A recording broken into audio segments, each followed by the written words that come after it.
사순절 30번째 날입니다. 오늘은 좀 탕자 이야기를 좀 해보려고 합니다. 탕자 이야기긴 한데 시편 73편의 말씀을 좀 읽어드릴게요.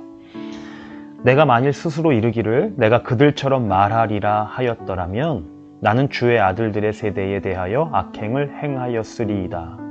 내가 어쩌면 이를 알까 하여 생각한즉 그것이 내게 심한 고통이 되었더니 하나님의 성소에 들어갈 때에야 그들의 종말을 내가 깨달았나이다. 시편 73편 15절 또 17절 말씀입니다.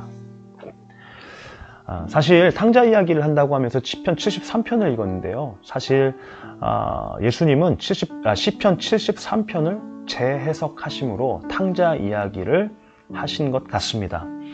탕자는 시편 73편의 기자 역할을 하고 있는 거예요.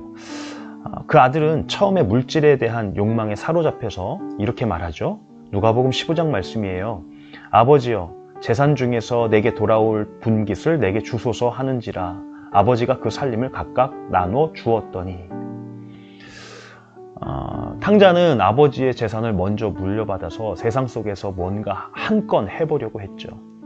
그러나 그의 시나리오는 보기 좋게 실패로 끝나버립니다. 그런데 탕자가 집으로 돌아가는 나중 모습이 누가복음 15장에는 기록되죠. 근데 여기에는 시편 73편에는 없는 감춰진 반전의 이야기가 있죠. 누가복음 15장 17절을 보면 이런 말씀이 있습니다. 이에 스스로 돌이켜 이르되. 시편 73편의 이야기로 보면 아버지의 집, 하나님의 성소로 들어가게 된 결정적인 계기가 스스로 돌이키고 나서 이 아버지의 뜻을 알게 되었다, 이렇게 표현되고 있는 것입니다.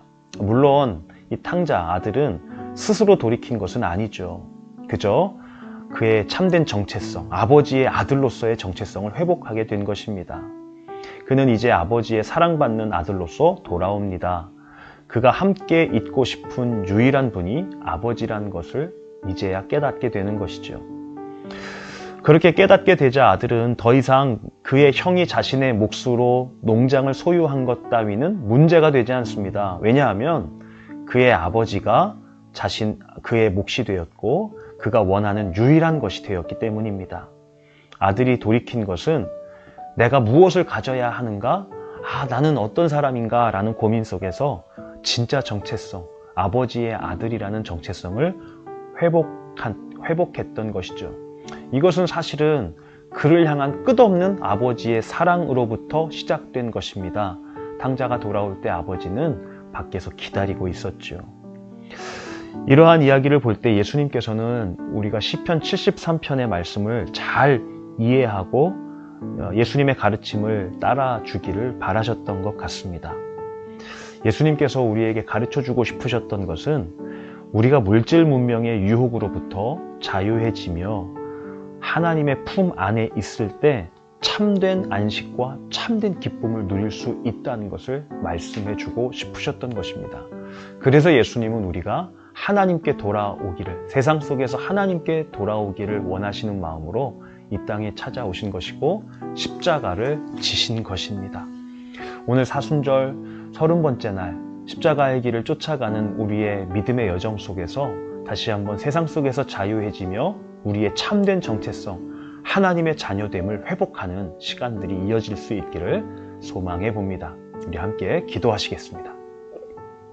하나님, 우리의 생각을 회복시켜 주시고 우리의 삶을 회복시켜 주옵소서. 우리 마음을 사망의 길로부터 돌이켜 생명으로 바뀌어지게 하시고 우리의 참된 집이 되어주시는 하나님의 집으로 향하게 돌이켜 주옵소서.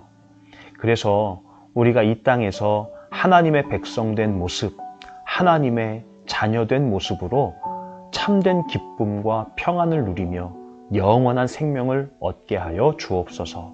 예수님의 이름으로 기도합니다. 아멘.